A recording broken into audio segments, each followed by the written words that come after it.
Assalamualaikum warahmatullahi wabarakatuh. Salam bahagia. Perkenalkan, saya Leni Dwi Susanti, calon guru penggerak Angkatan 10 Kabupaten Malang, akan mendiseminasikan budaya positif di SD Negeri 5 Pondok Agung, Kecamatan Kasembon sebagai berikut. Selamat menyaksikan. Assalamualaikum warahmatullahi wabarakatuh. Kepada yang terhormat Ibu Kepala SD Negeri 5 Pondok Agung, yang saya hormati Bapak Ibu Dewan Guru, marilah kita panjatkan puji syukur kehadirat Allah SWT yang telah melimpahkan rahmat dan hidayahnya kepada kita semua, sehingga pada siang hari ini kita dapat berkumpul di sini tempat dalam rangka diseminasi budaya positif dalam keadaan sehat walafiat. Salawat beserta salam semoga tetap terlimpahkan kepada junjungan kita Nabi besar Muhammad Sallallahu Alaihi Wasallam. Tak lupa saya juga mengucapkan terima kasih kepada Bapak Ibu yang telah meluangkan waktunya untuk menghadiri acara pada siang hari ini.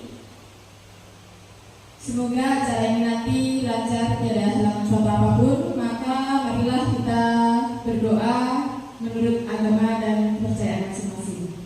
Berdoa dimulai.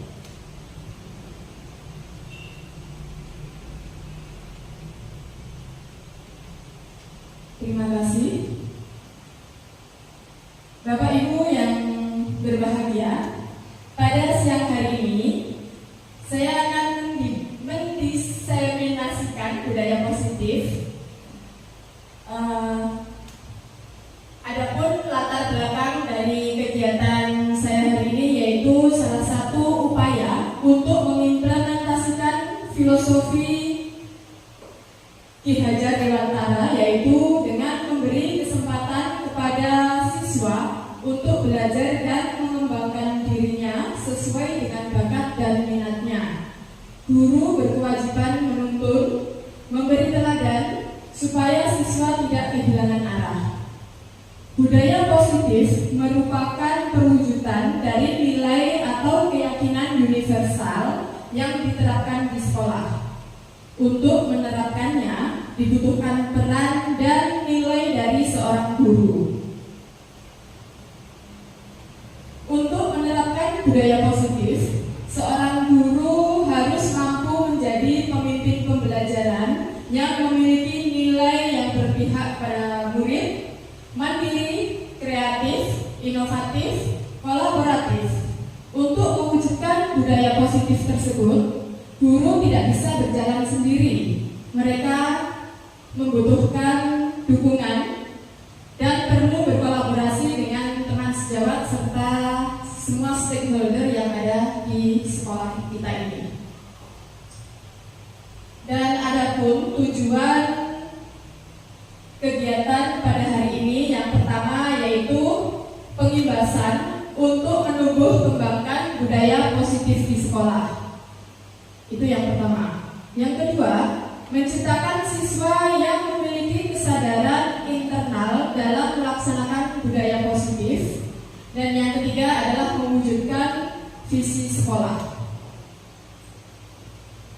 Pada kegiatan kita hari ini ada tahapan-tahapannya, yaitu yang pertama tentang perubahan paradigma belajar, disiplin positif, motivasi perilaku manusia, kebutuhan dasar manusia, posisi kontrol, keyakinan kelas dan segitiga restitusi. Untuk yang pertama yaitu perubahan paradigma belajar. Apa yang dimaksud dengan paradigma belajar? Mungkin Bapak Ibu bisa menjawab, membantu menjawab. Silakan. Terima kasih. Jadi yang dikatakan perubahan paradigma belajar adalah pembelajaran yang dirancang berdasarkan prinsip pembelajaran berdiferensi sehingga peserta didik belajar sesuai dengan kebutuhan berdasarkan tahap perkembangan untuk mewujudkan profil belajar Pancasila yang kita gunakan. Terima kasih. Terima kasih. Benar sekali, untuk perubahan paradigma belajar itu adalah pembelajaran yang berdiferensiasi.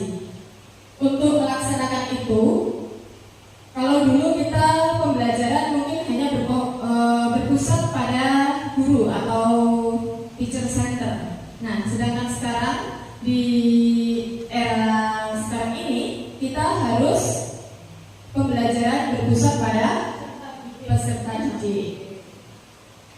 Baik Bapak Ibu, supaya tidak tegang, 227-nya dulu dikeluarkan. Kita di sini santai-santai ya. 227, 2 cm ke kanan, 2 cm ke kiri, dilakukan selama 7 detik, jangan lama-lama. Bisa kita mulai? Bisa. Hitungan ketiga, Bapak Ibu dulu harus senyum. Kalau oke, terima kasih. Kita lanjutkan lagi yang berikutnya.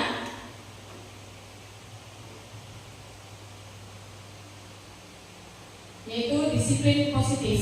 Apakah itu disiplin positif? Pendekatan yang dilakukan untuk menumbuhkan rasa disiplin dari dalam diri siswa tanpa melibatkan pemberian hadiah atau hukuman. Nah, disiplin positif menitikberatkan pendekatan yang positif tanpa kekerasan, memotivasi, merefleksi kesalahan, menghargai, membangun logika, dan bersifat jangka panjang. Nah, Bapak Ibu saya tanya, untuk yang jenengan lakukan, misal anak-anak punya prestasi, itu biasanya apa yang Anda lakukan? Gimana Bu Ati? Dan memberikan apresiasi. Memberikan hadiah. Kalau Bu Dev? Sama Bu, intinya kita mengapresiasi apa yang telah anak-anak itu lakukan. Berarti intinya kita memberi hadiah ya. Nah, perlu diketahui dari kegiatan pendidikan guru penggerak ini saya mendapatkan ilmu baru bahwa ternyata pemberian hadiah itu adalah hal yang kurang tepat. Kenapa dibilang kurang tepat? Karena pemberian hadiah itu bersifatnya hanya jangka pendek, bersifat jangka pendek saja. Nah, ini pengaruhnya di motivasi perilaku manusia. Motivasi perilaku manusia ini ada dua, yaitu yang dari dalam diri atau disebut dengan apa? Motivasi apa? Intern. Sedangkan motivasi yang dari luar dirinya atau dari orang lain disebut dengan motivasi ekstern. Nah, di materi saya, motivasi perilaku manusia ini dibedakan menjadi 3. Yang pertama yaitu menghindari ketidaknyamanan atau hukuman. Nah, ini masuk intern apa ekstern? Ekstern. Benar sekali. Kenapa masuk ekstern?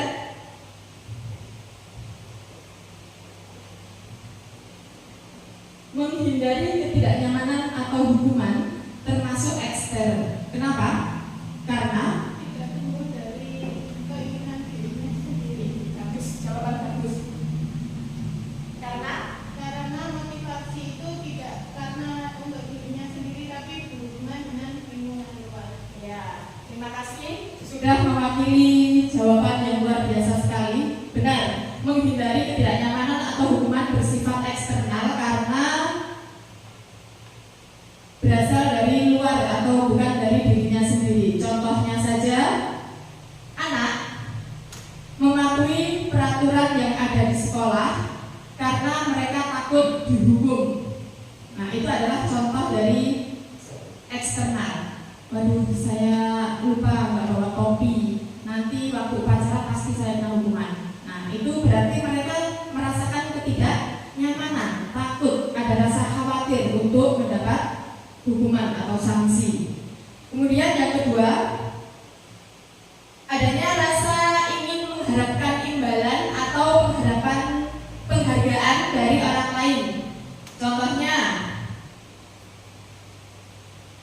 seorang anak yang mengerjakan tugas sekolah itu karena ingin dipuji gurunya atau mungkin ingin mendapatkan predikat yang paling rajin. Nah, itu juga termasuk motivasi eksternal. Nah, ini ada hubungan dengan pemberian hadiah tadi, Bapak Ibu. Dengan kita memberikan hadiah, ternyata tidak semuanya bisa diterima dengan baik jika pemberian hadiah itu dengan cara yang berlebihan atau kurang tepat. Alangkah baiknya kalau mulai sekarang untuk pemberian hadiah itu sedikit dikurangi. Kalau kita langsung menghilangkan itu tidak mungkin, ya. Jadi kita bisa sedikit-sedikit menghilangkan reward yang berupa benda, karena reward itu tidak harus pemberian barang, tapi juga bisa dilakukan dengan apa? Memberi pujian, memberi motivasi, memberi semangat, ya.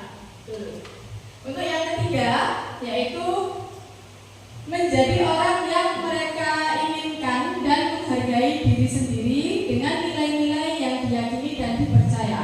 Ini bersifat internal. Karena apa? Berasal dari dirinya sendiri tanpa paksaan. Mereka sadar bahwa mereka adalah seorang pelajar. Maka dari itu mereka harus mengerjakan tugas-tugasnya. Mereka harus mengerjakan PR-nya. Berarti mereka sadar kalau itu sudah menjadi tanggung jawabnya. Tidak ada paksaan di sana. Nah, ini setiap anak yang melakukan perbuatan baik itu benar atau salah biasanya didasari oleh adanya keinginan untuk memenuhi kebutuhan manusia, ya. Kebutuhan manusia itu apa saja? Sebelum saya bukakan slide berikutnya, saya ingin tahu pemahaman teman-teman. Kira-kira kebutuhan manusia itu apa saja? Kebutuhan primer, kebutuhan sekunder, terus jadi kalau diambil dari dari kebutuhan yang sesuai dengan yang kita inginkan itu ada tiga sebenarnya. Jadi sandang, pangan, dan papan ini adalah kebutuhan manusia yang sangat pokok yang diperlukan oleh manusia. Terima kasih Bu. Ini sifatnya juga bisa dikatakan kebutuhan primer, bisa dikatakan kebutuhan sekunder. Terima kasih. Mungkin ada tambahan yang lain? Anda membutuhkan apa?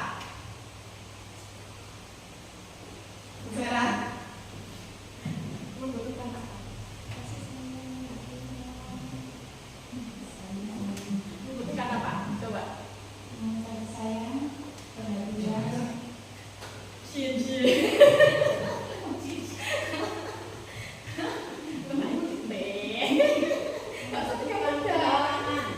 Membutuhkan kenyamanan. Membutuhkan kenyamanan. Apalagi? Membutuhkan kasih sayang. Benar sekali, coba kita lihat.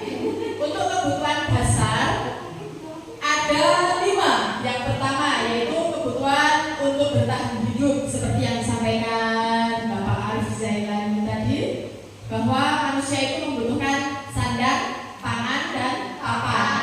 Nah, itu. Yang kedua adalah kasih sayang dan rasa diterima. Contohnya apa? Kasih sayang dan rasa diterima, yaitu misal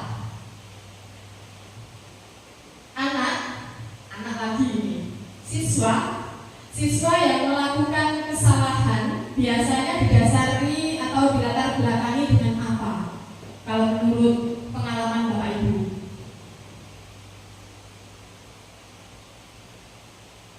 anak yang melakukan kesalahan itu biasanya didasari oleh rasa apa?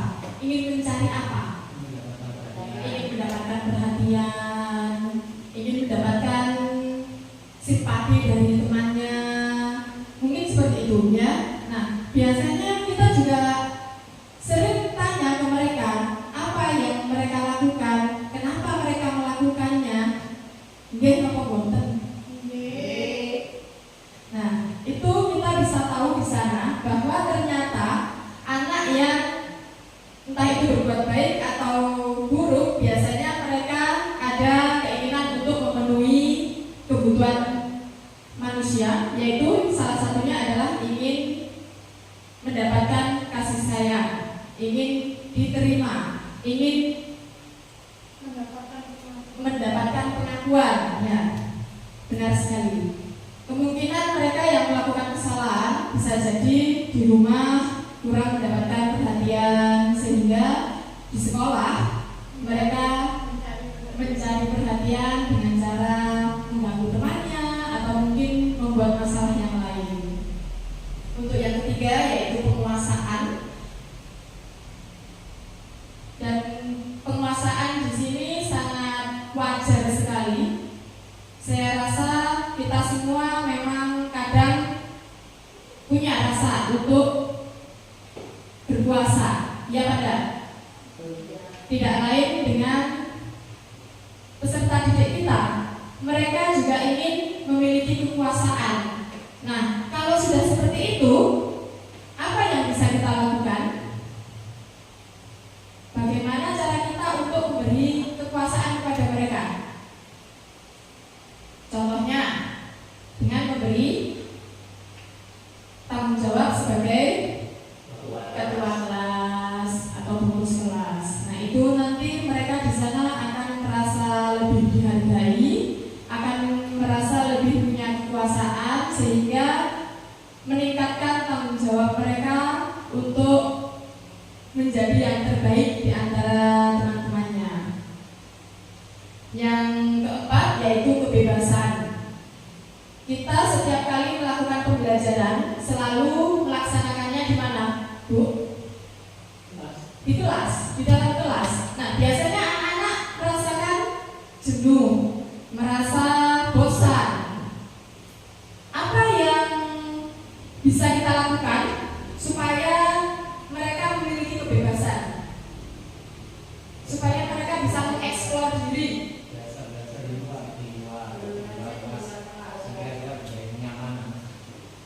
Ya, tolong dikasihkan. Iya. Jadi kalau kita sudah bisa melihat anak-anak ini sudah mulai bosan, nanti kita alihkan. Jadi contoh kita bebas masalah, tapi diatur misalnya yang tadinya bentuknya U dirubah lagi menjadi bentuknya E dan sebagainya. Atau misalkan kalau sudah kelihatan anak-anak ini sudah mulai jenuh, kita ajak keluar. Nggak usah lama-lama, misalnya 10 atau 5 menit atau 2 menit pun itu sudah membuat anak-anak ini sudah kembali bebas daripada pelajaran yang kita tekan. Merasa mereka tertekan, kemudian kita keluar sebentar saja, misalnya kita berada di luar, ini sudah membuat anak ini semangat kembali. Itu kemungkinan begitu.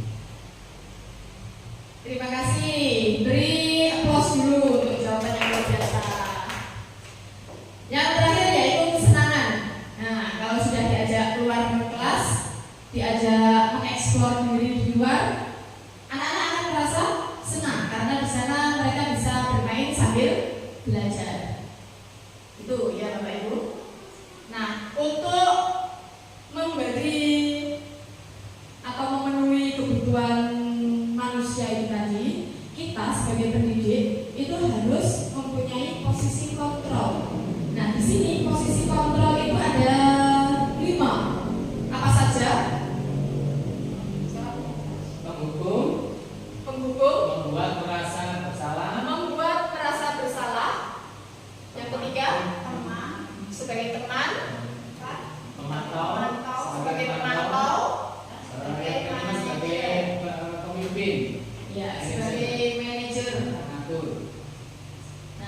Kita lihat untuk yang penghukum. Apa yang dimaksud penghukum?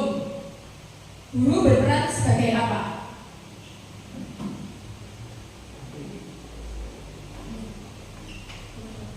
Guru berperan sebagai hakim. Bila ada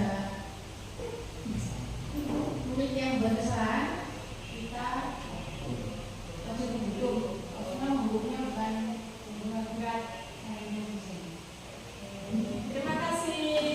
Guru sebagai penghukum, maksudnya di sini adalah guru berperan sebagai penghukum dengan memberikan konsekuensi secara langsung atas pelanggaran yang telah dilakukan.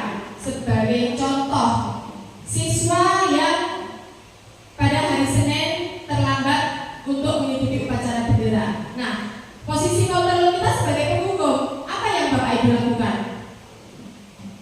Kalau melihat dari pengertian penghukum itu memberi konsekuensi secara langsung atas pelanggaran. Memberikan hukuman yang sifatnya mengikuti anak tersebut. Karena kadang-kadang kita tidak bisa mengontrol untuk hukuman ini. Begitu anak terlambat, kita emosi kita juga langsung tumbuh sehingga menghukum anak ini seenaknya.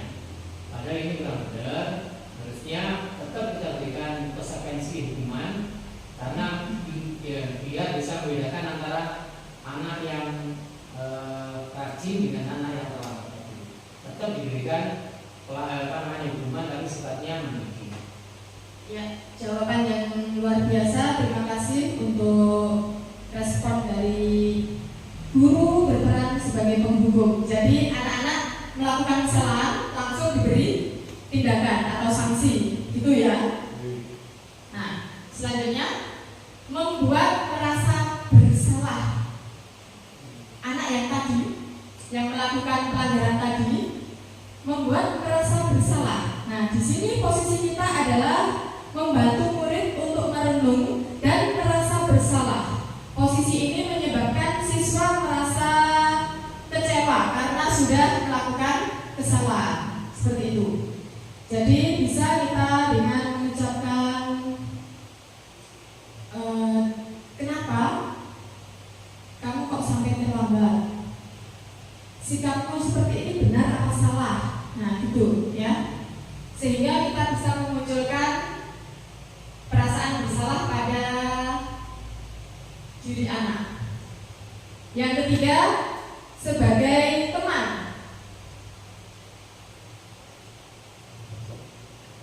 Guru berperan menjadi teman dan memahami. Tujuannya untuk membangun hubungan yang positif dan mendukung. Contohnya apa? Guru sebagai teman. Misal di dalam kelas ada anak yang rame, kita bisa mengucapkan, ayolah anak-anak, jangan rame saja, nanti bule ini dimarahi guru kelas yang lain karena mengganggu kegiatan belajar kelas sebelah. Nah, itu berarti kita berada di posisi sebagai teman.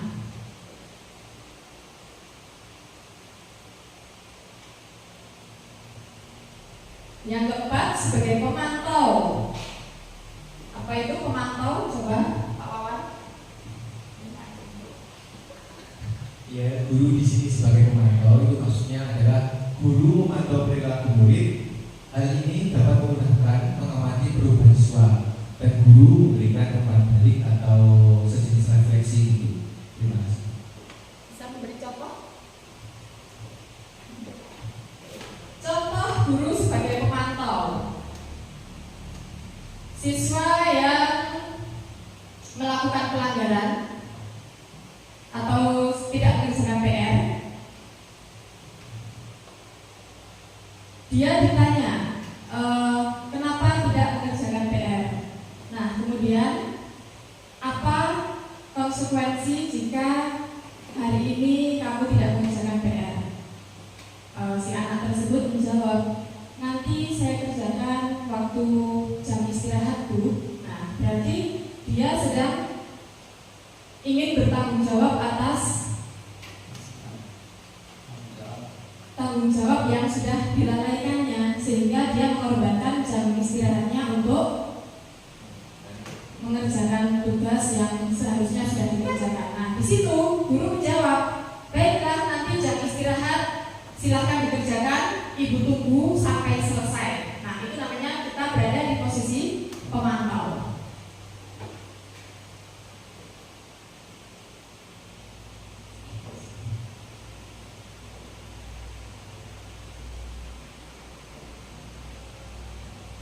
Dan yang terakhir yaitu sebagai manajer, di mana guru cenderung berkolaborasi dengan siswa untuk menemukan solusi atas masalah perilaku, sehingga guru di sini harus membimbing siswa bertanggung jawab dan mandiri. Ini ada hubungannya dengan materi kita yang berikutnya, yaitu keyakinan kelas, di mana kita sebagai seorang pendidik itu harus bisa memanage keadaan kelas kita agar menjadi lebih baik, disiplin dan teratur. Seperti itu ya Bapak Ibu. Nah, ini hubungannya dengan keyakinan kelas. Apa sih keyakinan kelas itu?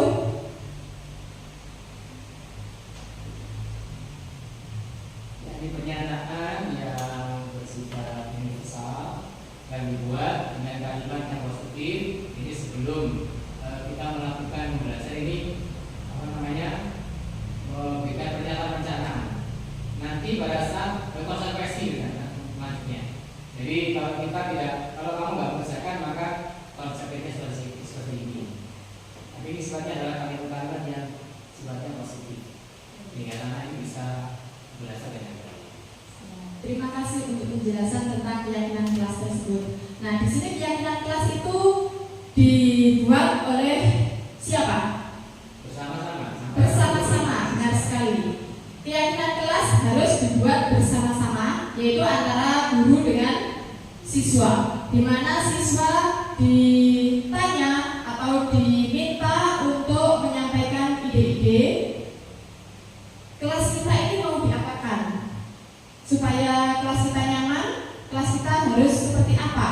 Nah, untuk itu kalimat yang digunakan itu adalah menggunakan kalimat yang positif. Setelah keyakinan kelas terbentuk, biasanya langkah pertama yang kita lakukan yaitu yang pertama mengumpulkan ide-ide dari peserta didik. Kemudian yang kedua kita sepakati. Dan yang ketiga dengan pembuatan poster yang bisa ditempel di masing-masing kelas. Nah, ini karena berhubung akan ada tahun ajaran baru, alangkah baiknya kalau Bapak Ibu mungkin di kelasnya nanti belum ada keyakinan kelas, di sana bisa kita buat untuk membuat keyakinan kelas di masing-masing kelas Bapak Ibu semua. Bisa diterima? Untuk selanjutnya yaitu segitiga restitusi, yaitu menciptakan kondisi bagi peserta didik untuk memperbaiki kesalahan mereka sehingga mereka bisa kembali ke kelompok mereka dengan karakter yang lebih kuat. Nah, segitiga restitusi ini ada 3 tahapan. Di sekolah kita ini kan tidak mungkin terlepas dari masalah peserta didik, ya. Sekecil apapun itu pasti mereka pernah melakukan kesalahan. Di sini kita harus memahami bahwa segitiga restitusi itu adalah menciptakan kondisi bagi peserta didik untuk memperbaiki kesalahan. Itu memiliki 3 alur.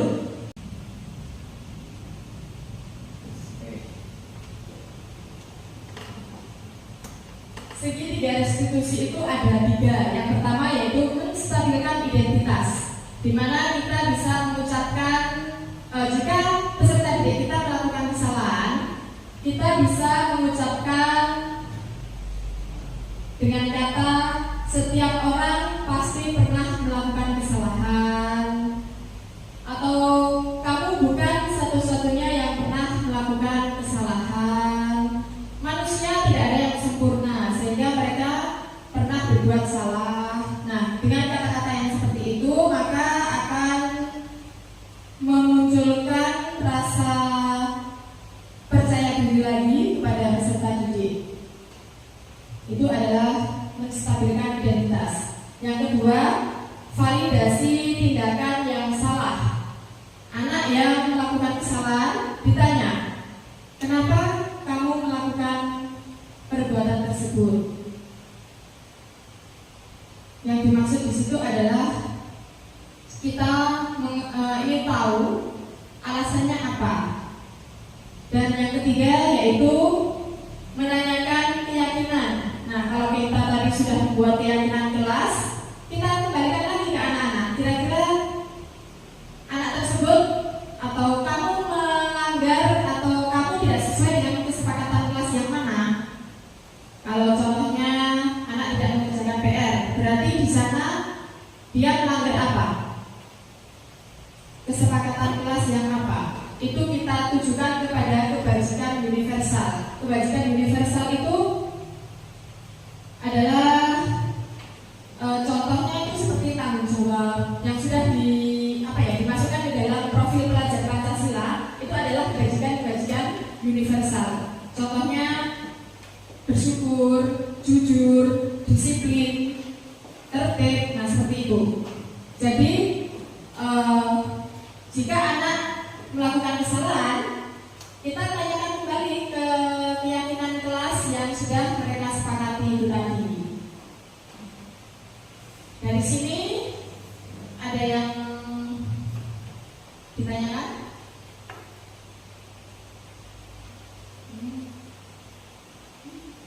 Demikian Bapak Ibu untuk pemaparan materi pada siang hari ini. Kita masuk ke sesi tanya jawab. Mungkin ada yang ingin ditanyakan.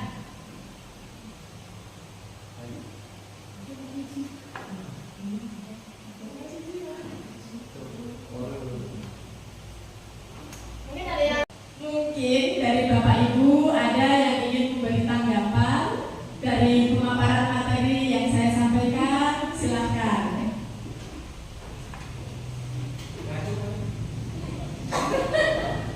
Terima kasih Bu. Dari apa yang Mbak sampaikan pada awal memang apapun yang kita lakukan, semua kegiatan pembelajaran yang kita berikan kepada anak itu pasti ada positif dan negatifnya. Meskipun yang kita harapkan hal-hal yang positif, tapi tidak menutup kemungkinan hal-hal yang negatif ini juga akan muncul pada saat kita memberikan bagaimana cara memberikan pembelajaran pada anak. Salah satunya yang kita terima pada saat kita memberikan pembelajaran pada anak itu akan kita dapatkan hal yang menyenangkan dan tidak menyenangkan, terutama yang diperoleh oleh anak-anak. Padahal kita sudah berkeinginan bahwa apa yang kita sampaikan ini hal-hal yang baik-baik saja. Tapi yang diterima oleh anak-anak ini ada kalanya menurut kita baik, ternyata menurut anak-anak adalah kurang baik. Ini permasalahannya di mana? Kemungkinan anak ini pada saat menerima pelajaran ini kemungkinannya disambung antara kegiatan yang di rumah dengan yang di sini. Apa yang permasalahan yang ada di rumah itu dibawa ke sekolah. Sehingga apapun yang kita inginkan anak ini baik akan tetap salah terus menurut anak ini. Kenapa? Karena mereka dari rumah ke sekolah ini sudah membawa hal-hal yang kurang positif dibawa ke sekolah. Nah ini kita ciptakan agar anak-anak yang memiliki permasalahan yang di rumah ini jangan sampai dibawa ke sekolah, sehingga apa yang kita sampaikan ini akan bisa berjalan dengan baik dan apa yang kita harapkan hal yang positif akan diterima oleh anak-anak dengan baik. Terima kasih.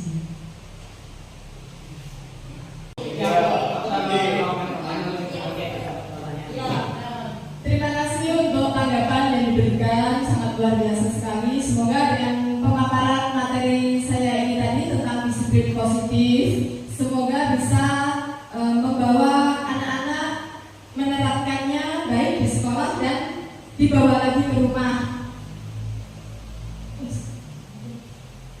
Mungkin dari Bapak Ibu ada yang ingin ditanyakan tentang pemaparan materi saya tadi? Silahkan. Ada, saya. Ibu Ati. Ini saya ingin bertanya untuk pemaparan tadi. Saya bertanya bagaimana cara untuk membuat keyakinan kelas ini terlaksana. Itu saja yang saya tanyakan. Terima kasih untuk pertanyaan Bu Ati. Bagaimana cara membuat keyakinan kelas ini terlaksana? Bagaimana cara membuat keyakinan kelas ini terlaksana? Nah, kembali lagi kita kepada materi bahwa kesepakatan kelas itu akan terlaksana jika yang membuat kesepakatan kelas itu siapa? Kita, Sama-sama. guru dan siswa. Guru dan siswa. Dengan mereka membuat kesepakatan, maka mereka akan mempunyai rasa tanggung jawab yang lebih di sana. Jika seandainya kok mereka sampai melanggar, pasti mereka punya perasaan malu yang lebih dibandingkan mereka tidak ikut membuat kesepakatan atau membuat peraturan. Contohnya saja, di sini saya sebagai guru dan Bapak Ibu sebagai murid. Tujuan atau objek yang harus mentaati peraturan itu adalah Bapak Ibu. Nah, kalau yang buat peraturan hanya pada saya, apakah Bapak Ibu kira-kira mau melaksanakan dengan sukarela? Tidak, pasti Bapak Ibu juga akan melanggar peraturan. Tapi jika peraturan itu dibuat bersama-sama, maka saya rasa atau saya meyakini di sana Bapak Ibu punya tanggung jawab yang lebih untuk mentaati kesepakatan yang telah dibuat bersama-sama tadi. Seperti itu Bu Ati. Bisa diterima? Bisa. Mungkin ada yang ingin bertanya lagi? Saya Bu. Tadi Pak Arif sudah, sekarang Pak Wawan. Silakan. Ya, terima kasih. Mengenai pembuatan kesepakatan kelas tadi, kan harus menggunakan kalimat positif. Ya. Kenapa harus menggunakan kalimat positif? Apa nggak bisa dengan yang lain? Terima kasih. Terima kasih untuk pertanyaan Pak Wawan, bagus sekali. Kenapa saat kita membuat kesepakatan kelas kita harus menggunakan kalimat yang positif? Karena dengan menggunakan kalimat positif, mereka itu akan lebih bisa memahami. Contohnya saja, kalau kita selain menggunakan kalimat positif ya, kalimat positif itu kata lainnya apa? Kebalikannya itu adalah kalimat negatif. Nah, kalimat negatif itu biasanya ada kata tidak boleh, jangan, dilarang, seperti itu. Nah, contohnya ada larangan seperti ini. Dilarang makan di dalam kelas. Itu adalah kalimat negatif. Biasanya kalau kita mengucapkannya seperti itu, anak-anak itu yang pahamnya itu hanya yang belakangnya saja. Jadi Jadi makan di dalam kelas. Dilarangnya ini biasanya tidak masuk ke dalam mindsetnya, tidak masuk ke dalam pikirannya anak-anak. Seperti itu. Contoh lagi, tidak boleh buang sampah sembarangan. Tapi kenyataannya selama ini masih ada nggak yang buang sampah sembarangan? Masih tetap ada kan? Karena apa? Kita menggunakan kalimat yang negatif. Coba kalau tidak boleh membuang sampah sembarangan diubah menjadi kalimat positif. Seperti apa tanggapannya? Kemungkinan dengan menggunakan kata bagaimana kalau seandainya kamu membuang sampah ini pada tempat yang sudah disediakan. Nah, benar sekali. Sebaiknya kita membuang sampah pada tempatnya. Terus, apa lagi? Kalau tidak boleh mencontek, kalimat positifnya tidak bolehnya digunakan. Boleh mencontek. Bukan seperti itu, Bapak. Kan dilarang logikanya. Iya, tapi berarti dengan kata-kata positif. Kerjakan secara mandiri seperti itu, ya. Kamu akan bangga dengan pemikiranmu sendiri tanpa mencontek dari pemahaman. Boleh, yang penting kalimat negatifnya diubah menjadi ke kalimat yang positif. Tepuk tangan. Terima kasih. Mungkin ada lagi pertanyaan? Saya nggak pernah dikasih buku. Oke, Bu Vera. Untuk restitusi tadi, apakah bisa diterapkan semua siswa sekalipun guru tersebut bukan wali kelasnya? Terima kasih. Ini tentang restitusi ya. Restitusi apakah bisa diterapkan di semua siswa meskipun kita bukan wali kelasnya? Restitusi ini adalah strategi yang menurut saya sangat luar biasa sekali karena di dalamnya itu kita berbicaranya pun harus lemah lembut. Di sana istilahnya itu kita siap menjadi tempat sharing untuk anak-anak, dan yang pastinya dengan restitusi ini kita bisa menerapkannya di semua siswa. Sebagai analoginya saja, sebagai Bu Vera ini kan bosnya toko bangunan ya. Misal ada sales yang datang, nah kita ibaratkan kita ini sebagai salesnya dan Bu Vera ini sebagai pemilik toko. Pemilik toko ini sama dengan siswa, ya. Analoginya seperti itu. Sales ini kalau datang ke kita, padahal kita tidak kenal dengan sales tersebut, bilang, "Weh, tungguan daganganku. Apakah Anda mau membeli?" Tidak. Tapi mereka sudah menerapkan segitiga restitusi itu dengan cara bagaimana?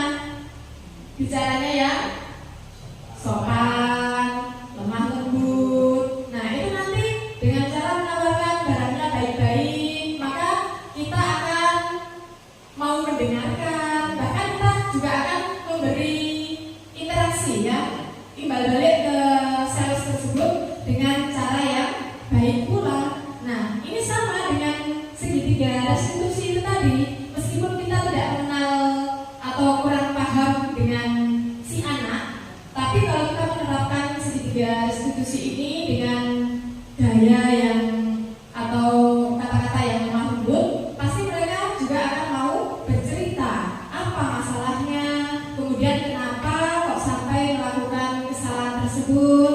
Terus dengan begitu anak tersebut akan menyadari kesalahannya dan kita mengarahkan siswa tersebut untuk mencari solusinya sendiri.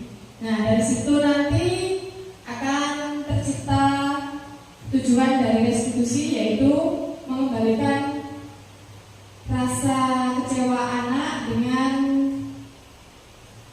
kembali baik dan bisa diterima oleh teman-temannya lagi, dengan catatan mereka tidak mengulangi kesalahannya lagi dan bisa berbuat lebih baik lagi untuk kedepannya. Seperti itu, Bu Vera, bisa dipahami?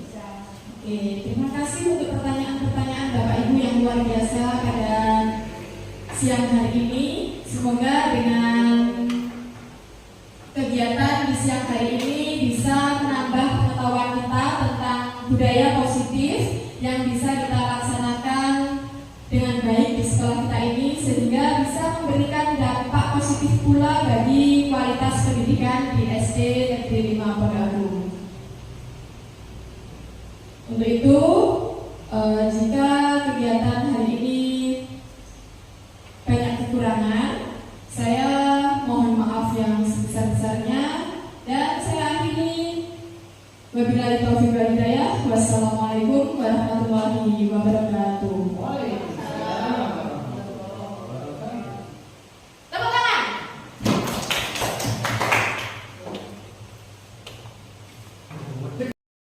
Berikut beberapa contoh penerapan budaya positif yang sudah saya praktekkan di sekolah saya. Selamat menyaksikan.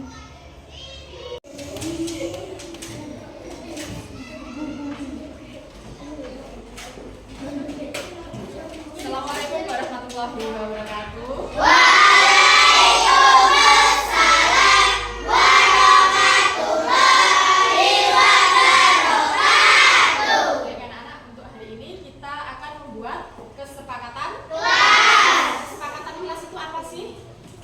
Kegiatan yang kita gunakan untuk acuan kita nanti waktu kita melaksanakan pembelajaran. Nah, kelasnya ini mau dibuat seperti apa? Ini boleh ditanyakan ke anak-anak ya. Kelasnya mau dibuat yang menyenangkan, kelasnya mau dibuat yang nyaman. Nah, itu seperti apa caranya? Bagaimana caranya? Gitu ya. Kamu pengen nggak kelas kita disiplin? Pengen ya. Nah, gimana caranya biar kelas kita disiplin? Harus apa? Menghormati. Harus saling Menghormati. menghargai, rukun. Apa lagi? Tidak boleh bertengkar. Tidak bertengkar. Terus apa nak? Tidak boleh mengejek. Nah itu ya.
Assalamualaikum. Waalaikumsalam. Ayo Alif, sini nak.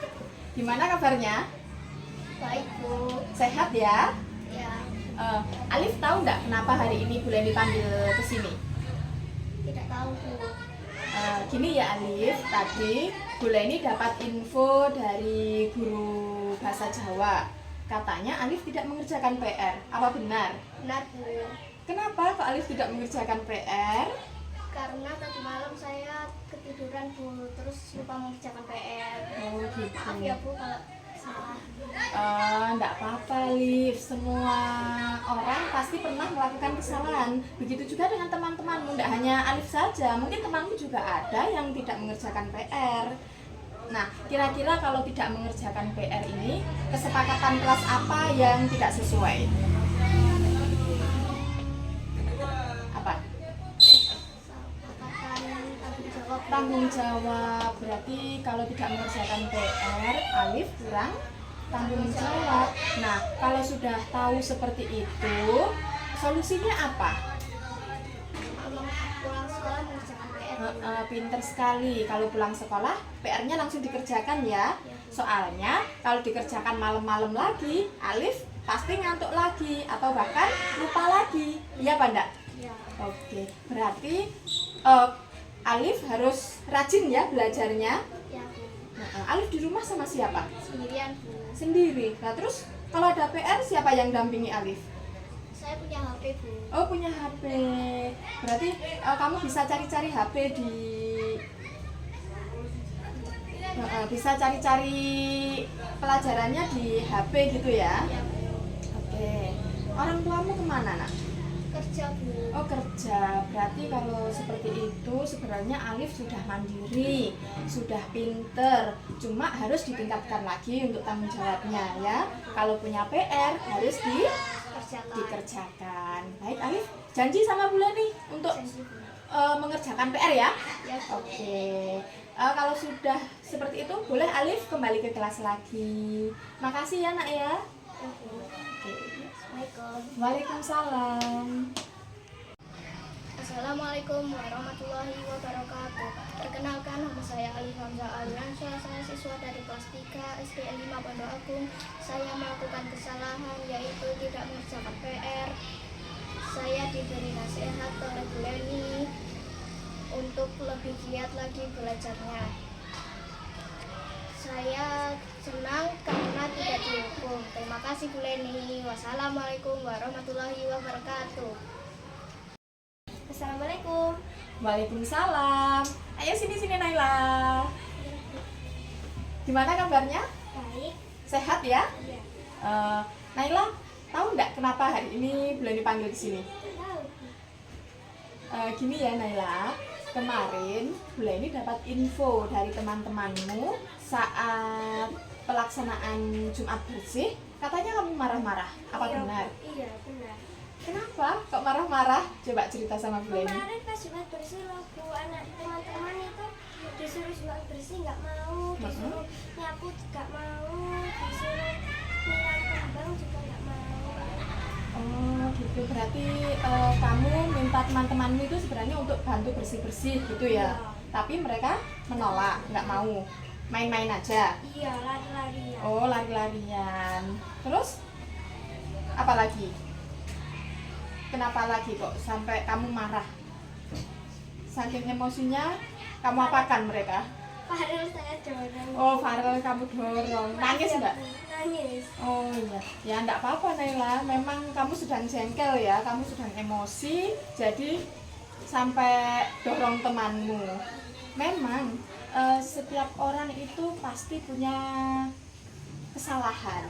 Nah, itu kesalahan yang wajar karena kamu memang jengkel pada saat itu. Buleni mungkin juga pernah seperti itu. Seperti Naila, kok enek teman atau muridnya dikasih tahu nggak nurut, Buleni pasti juga jengkel. Tapi kalau seperti itu melanggar kesepakatan kelas enggak? Iya, Yang mana? Bagian mana? tidak rukun sama teman. Tidak rukun sama teman, pinter, kamu sudah paham itu. Berarti tidak sesuai dengan kesepakatan kelas. Nah, kalau seperti itu solusinya apa? Harus rukun sama teman. harus rukun sama teman, lebih sabar. Terus kalau temanmu ada yang tidak disiplin seperti itu, bilang saja ke siapa? Iya, bilang aja ke Bu Leni biar kamu tidak bertengkar dengan teman. Oke, karena kamu sudah paham kesalahanmu, untuk berikut-berikutnya boleh kamu mengingatkan temanmu, tapi jangan pakai emosi, nggak boleh marah-marah, harus lebih sabar. Oke, pinter sekali karena kamu sudah paham. Besok lagi nggak boleh diulangi ya. Terima kasih karena kamu sudah melaksanakan tugasmu sebagai ketua kelas dengan sangat baik, bisa mengajak teman-temanmu untuk berbuat baik sesuai aturan yang ada. Tapi itu tadi satu syaratnya, harus sabar. Oke, tos dulu. Terima kasih Naila, boleh kembali ke kelas ya. Assalamualaikum. Waalaikumsalam. Assalamualaikum warahmatullahi wabarakatuh. Perkenalkan, nama saya Naila Ayesha Rahma. Saya siswa dari kelas 3 SDN Negeri 5 Pondok Agung. Saya melakukan kesalahan, yaitu memarahi teman saya saat pembiasaan Jumat bersih. Saya dinasehati Bu Leni, yaitu untuk lebih sabar. Terima kasih Bu Leni. Wassalamualaikum warahmatullahi wabarakatuh. Dadah. Demikian pelaksanaan diseminasi budaya positif di SD Negeri 5 Pondok Agung. Semoga bermanfaat dan apabila ada kekurangan mohon maaf. Saya akhiri. Wassalamualaikum warahmatullahi wabarakatuh. Salam guru penggerak.